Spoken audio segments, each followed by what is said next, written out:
All our stories are created for entertainment purposes only. I've never done this before, but I need to get these feelings off my chest. I'm Travis, and I'm 32 years old. I'm here to tell you about how my marriage came crashing down. You see, I was married to a woman named Lauren, who was 5 years younger than me. I loved her deeply and allowed her to live life on her terms until she did something that crossed the line. Even though it was tough, I knew I couldn't let her get away with her actions. She committed an unforgivable act, and I felt it had to be addressed. It was a difficult decision, but I believed that letting her off the hook would only encourage such behavior. As painful as it was, I couldn't accept cheating in our relationship. I first met Lauren about 9 months ago at a friend's party. Her beauty caught my eye immediately, and I was eager to get to know her better. I asked my friend to introduce us, and once we started talking, the conversation flowed effortlessly. She told me about her love for partying and living life to the fullest. She was fearless and ready to take on any challenge. Talking to her only deepened my interest. She wasn't just beautiful, she had a clear sense of what she wanted in life. I decided I wanted to see more of her, and we started spending time together. I couldn't stop thinking about her. She made me feel like no one else ever had. Despite warnings from friends about her wild side and ever-changing boyfriends, I brushed them off. I trusted my instincts, believing she felt the same way about me. After just 6 months of knowing Lauren, I knew she was the one I wanted to marry. I took her on a romantic holiday to a private island where I proposed during a stunning sunset. She said yes without hesitation, hugging me and telling me it was the best day of her life. We had a lavish wedding, and our love story became the talk of the town for nearly a month. Our wedding was the talk of the town, and it seemed like everyone was buzzing about our love story. People from all over, including the media and social media, were captivated by our fairy tale romance. We were showered with well wishes and congratulations from strangers and friends alike, feeling incredibly blessed by the outpouring of love. On our wedding day, Lauren and I chose to keep separate rooms for our things. Although we shared nights together, we wanted to maintain our individual lives. We recognized that we hadn't had much time to get to know each other before tying the knot, so we decided to continue living as we did before marriage. This allowed us space to pursue our own interests, strengthening our relationship. We respected each other's schedules and didn't keep constant tabs on one another. I was busy with my business, so adding more to my routine would have been a hassle. I trusted Lauren to take care of herself and communicate if she needed anything.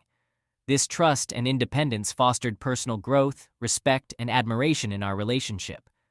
To celebrate our marriage, I organized a 5-day cruise for Lauren and her best friends. I didn't join them to avoid making things awkward. Instead, I focused on making her happy. I believed this would create memorable experiences for her with her closest friends. Even after marriage, Lauren continued her partying lifestyle, coming home late and sometimes drunk. I talked to her about it, and she explained that it was overwhelming for her, as she wasn't used to this kind of life. She mentioned not growing up wealthy like me and needing time to adjust to being a wealthy man's wife. I understood and gave her the space she needed to adapt.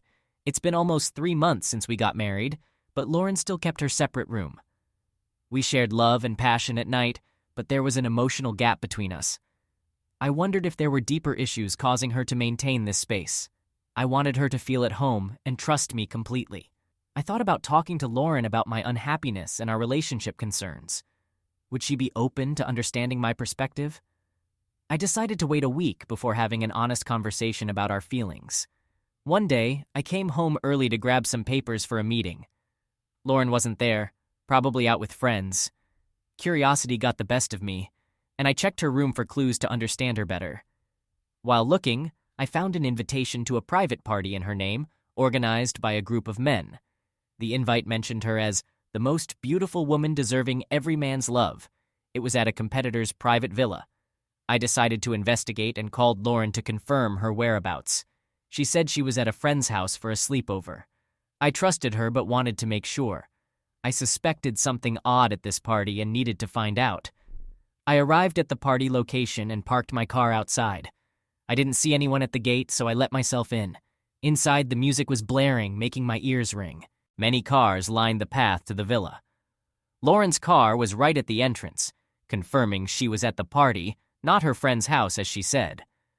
I walked toward the front door but decided not to ring the bell. Instead, I checked along the wall for an open window to peek through. I spotted a window with its blinds open a bit further down.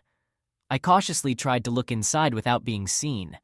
I could see a group of guys laughing and holding drinks. The music was too loud to hear their conversation. Then I noticed most of the men were barely dressed, some shirtless, others in their underwear. They were all focused on something lower down that I couldn't see. I couldn't understand why Lauren would be at a party like this. I was about to give up and ring the doorbell when I saw Lauren in the midst of those men, wearing only her underwear and holding onto her briefs. I was shocked, feeling numb. Just when I thought it couldn't get worse, one of the men kissed her. She laughed as they cheered. I was filled with anger and decided to storm in and take her away. But then I had an idea. I went back to the window and started jotting down the names of everyone there. There were 6 men, plus Lauren. I was furious and frustrated, wondering what I could do if I took Lauren away. All 6 men were my business rivals, and I couldn't let them mock me because of her. So I left them to it and planned to get back at them later. As I drove away, I couldn't believe what I'd witnessed. I'd given Lauren everything she wanted and more. We had an active bed life and shared wild nights and days together. I couldn't understand why she needed to go to such extremes for fun. But dwelling on why wouldn't help. All I could think about was getting back at Lauren and those men who betrayed me. Anger and a desire for revenge consumed me. I needed to come up with a plan to make them pay for what they did and make things right. I was getting angrier by the minute and was determined to ensure they faced consequences for messing with me. The next evening, Lauren came home as she said she would. I was waiting to see how she'd act after everything that had happened the night before. Surprisingly, she seemed pretty calm and composed, considering she had cheated on her husband with 6 men. I tried to act normal and asked her about the sleepover. She told me it was fun and that she caught up with her friends. I waited for her to freshen up so I could put my revenge plan in motion. Afterward, when she sat beside me, I told her I was planning a 2-week business trip and had hired a personal secretary named Catherine to assist me during that time. I called Catherine into the living room to introduce her to Lauren. Lauren greeted her, though she didn't look thrilled. I asked Lauren to rest while I discussed some things with Catherine.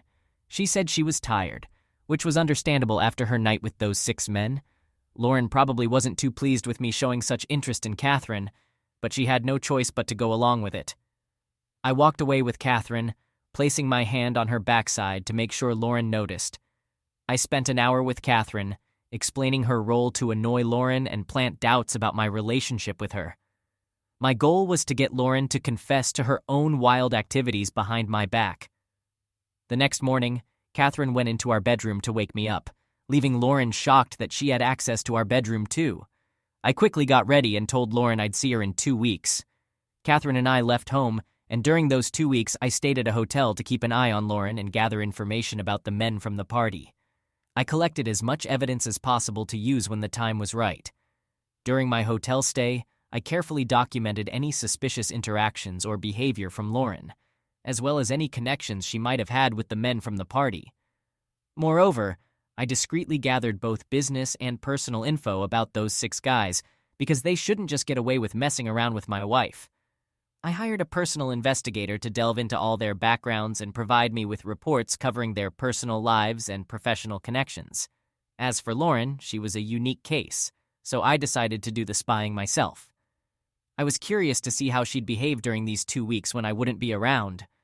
I patiently waited for her to leave the house because I knew she wouldn't be foolish enough to bring any of her lovers home. Finally, around noon, she headed out. I tailed her car to find out who she was meeting. She parked at a hotel and had a rendezvous with Matt Ryan, my biggest competitor. They shared a meal, laughing and smiling at each other. I even noticed Ryan's hand on Lauren's thigh now and then, and strangely, she made no effort to stop him. After their meal, Ryan escorted her to his car and drove her to his villa. I had a pretty good idea of what they'd be up to, so I didn't see the point in continuing to follow them. My private investigator had already provided me with some info about Matt Ryan, and I had managed to obtain contact details for Matt's fiancée. I headed to a phone booth and rang her up. I spun a tale about Matt planning a surprise and gave her an address to meet him. She arrived about 40 minutes later, drove right in, and was probably expecting a pleasant surprise. Since I had already bribed the security guards, they let her through without a second thought. The main door was wide open since there was no reason to lock it. Matt's fiancée walked in hoping for a delightful surprise, but she stumbled upon a shocking scene. Matt intimately involved with a woman she couldn't recognize in a compromising position. She let out a scream, hurled her engagement ring at Matt's face, and stormed out in a furious rage. Matt trailed after her, trying to convince her that she'd misunderstood, but she trusted her own eyes. She not only ended their engagement, but also threatened to pull her investments from his business. I sat in my car, thoroughly enjoying the spectacle before my eyes. I thought to myself, 1 down, 5 more to go. Similarly, I gathered information on the other men and obtained evidence of their unfaithfulness to their wives or ensured they were caught in the act. As a result, most of them faced financial losses or had to pay substantial alimony due to their cheating. But I had one major surprise in store for Lauren. I sent invitations to all the men she was involved with, inviting them to a party at a new venue to lift their spirits during this challenging time. Additionally, I extended an invitation to Lauren on behalf of all the men, portraying her as the only woman who truly understood them and never judged them. The party was meant to celebrate the unique bond they shared with her. I made certain that the villa was fully prepared for the event before the party kicked off. Everyone arrived punctually, and I ensured that they left their phones at the entrance, part of my scheme to isolate them from the outside world. Lauren strolled in, rocking a red backless dress I'd given her. I couldn't help but find it amusing that she had the nerve to wear something I'd gifted her while enjoying herself with other guys without a shred of guilt. I'd installed cameras all over the villa, even in the bathrooms, because I didn't want to miss a single moment. The party kicked off with music and drinks, and gradually they started dancing and smooching. As the party rolled on, I broadcasted a live stream of the event to all the companies involved. It played on every TV screen in my company and the other companies invited to the party. I had confiscated everyone's phones and kept them with me in the monitor room. Their phones began ringing as the party continued, some calls from their bosses and others from their families and friends, informing them that they were on a live stream. I silenced all the phones and settled in with a bucket of popcorn to enjoy the show. During the 2 weeks I'd been shadowing Lauren, one thing became clear. She never truly loved me. She was only in it for the money and the perks that came with being my wife. I should have been more careful not to fall for someone like her, a total gold digger. Honestly, I wouldn't have had an issue with it because I get that money can be attractive, but what I couldn't stomach was how she tried to deceive me by acting like a faithful wife. Not only was she having an affair, but she was getting cozy with people I had to deal with professionally. I could see the smug looks on their faces when they'd come talk business with me, knowing they were having a blast with my wife.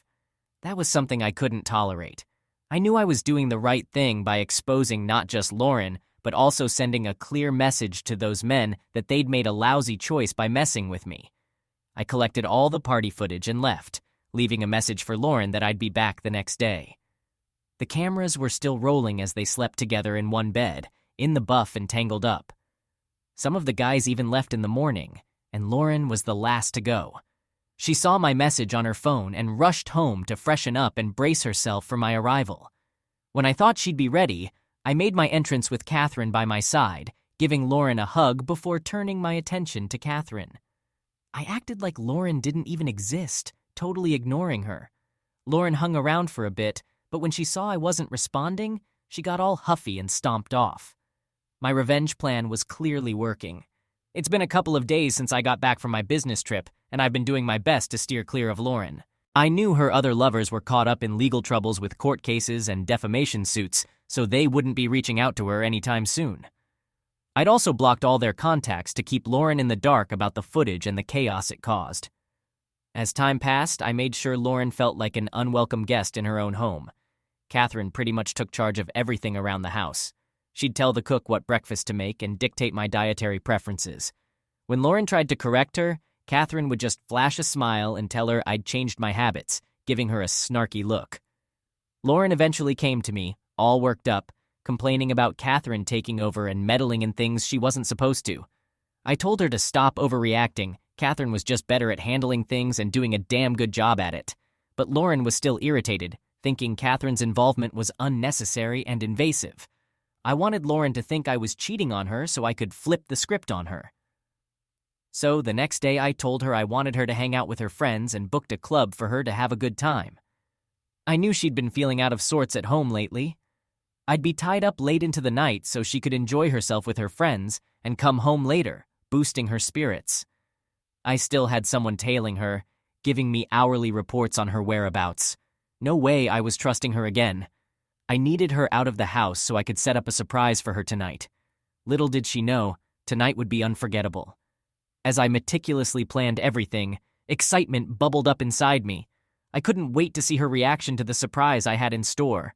Lauren stumbled in around midnight, totally plastered.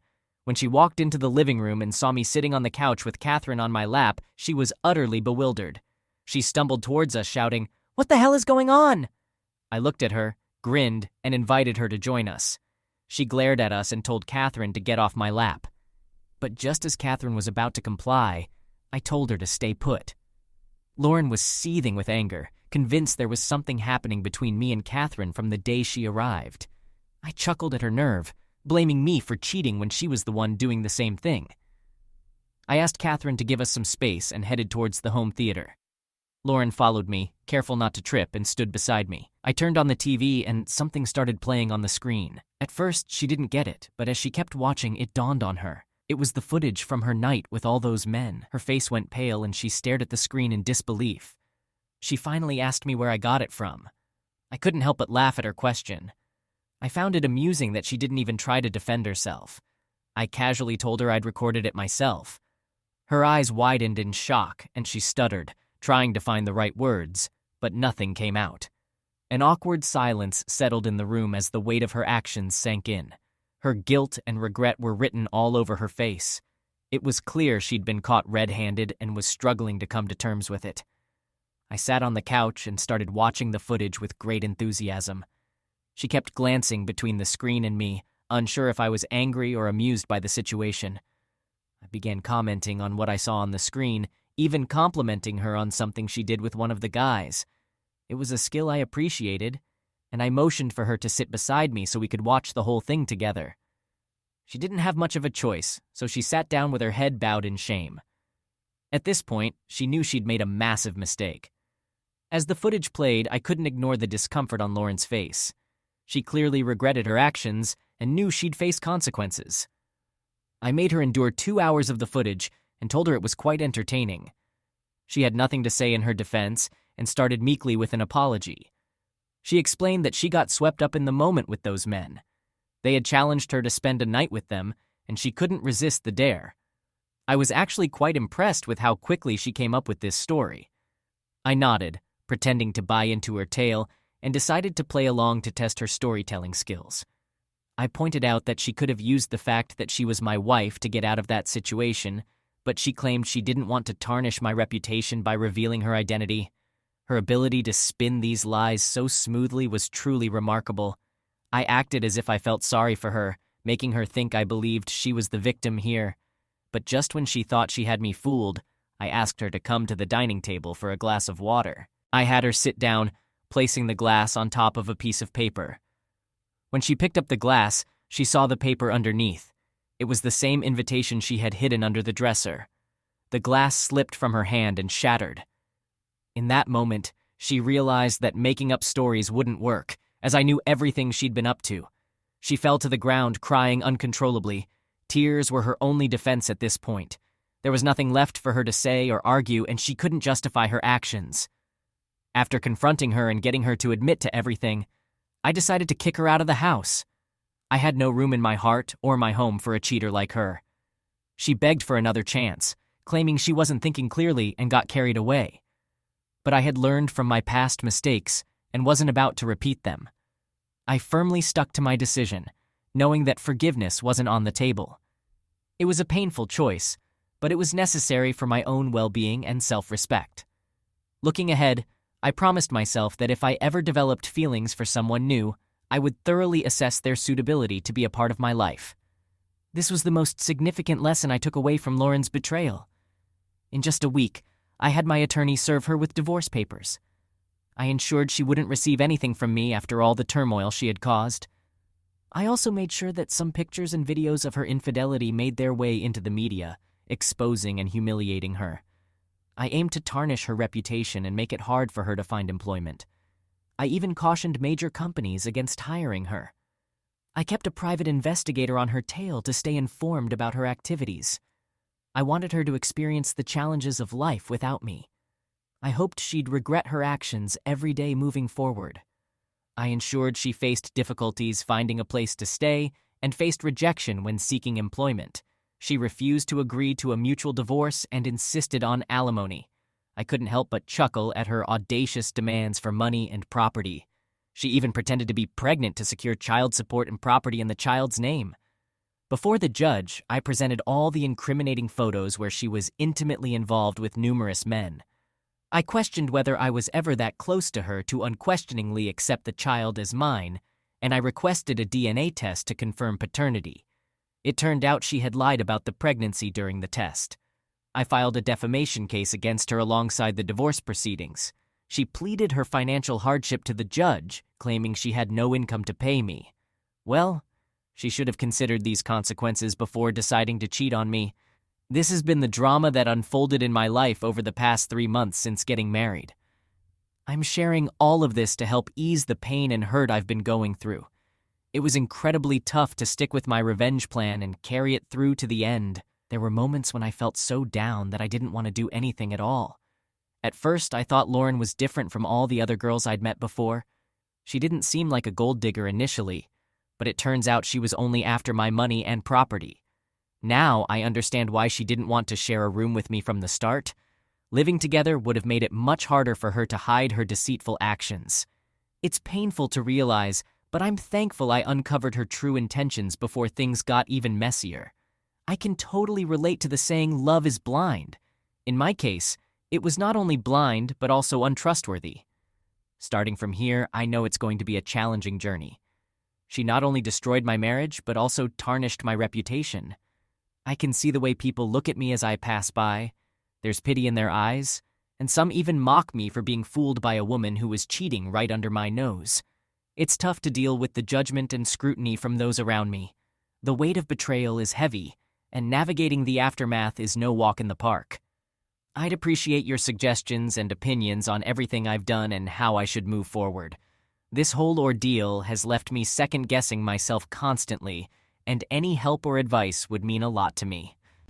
All right, that was a fun story. Now let's move on to another exciting one. Stay tuned and let's dive in. Story 2. I ended up cheating on my husband. We're both in our 30s with 2 kids. It began when I lost my job due to COVID, and he became the sole provider. The stress took a toll on our bed life.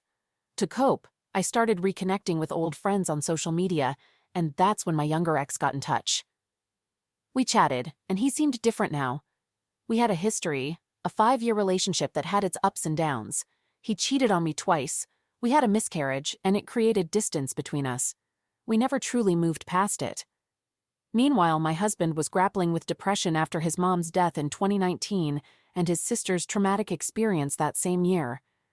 It was a rough period, and I supported him as best I could, but healing takes time. For some reason, I kept talking to my ex. We shared intimate messages, late-night conversations, and without realizing it, I was having a full-blown emotional affair. I loved my husband and cherished my family, but something about my ex was enticing. After reconnecting for 6 months, it turned physical, and it kept happening regularly. I'd go out with friends, date my ex, and sleep around while my husband looked after our kids while battling depression. At the time, I convinced myself it was the right thing, even though it doesn't make any sense now. I wish I could end myself now. I wasn't a good wife or parent. I neglected my kids and my husband. I actively withheld support and intimacy, avoided household responsibilities, and didn't work. I freeloaded and belittled my husband, convinced I deserved better. We argued frequently, and I sought solace with my ex, who took advantage of me. Looking back, it was my fault for allowing it. Things took a dark turn last year when my ex proposed to me. He did something awful, and I went along with it. He replaced my wedding ring with his, and I couldn't resist. I was completely lost. In hindsight, if my husband had done the same, I would have left immediately. I'm a hypocrite. I know I forfeited my role as a wife by crossing boundaries. I love my husband. I ended things with my ex shortly after, partly because he showed interest in my husband's sister, who had experienced a traumatic incident. He asked if I could introduce her, and I slapped him, cutting ties and blocking him. But he hasn't changed. My ex remains the same cheating, narcissistic a-hole he was when we first dated. He caused a lot of damage, but can I even blame him? He's not part of my marriage. My husband and kids are. I've ruined everything, and it's irreparable. I haven't told my husband yet. He's unaware of my betrayal. Our relationship is going through a tough time.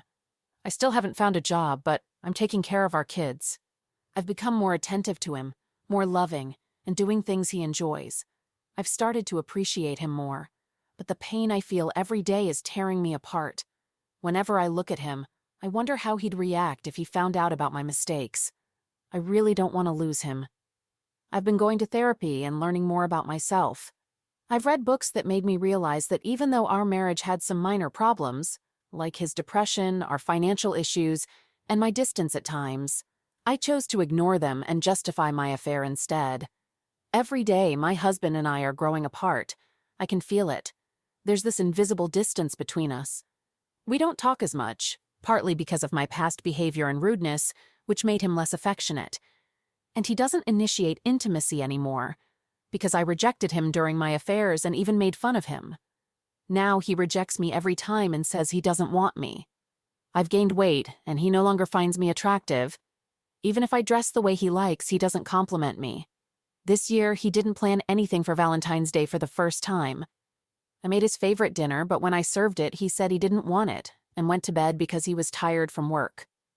I dressed up in his favorite outfit and did my hair the way he likes, but it didn't make a difference. It really hurt. I know I'm the one who messed up, but I want to make things right. I want to fight for my home, my family, my love, and my husband. I'm willing to do whatever it takes to make it work, I promise. However, there's a heaviness in my heart.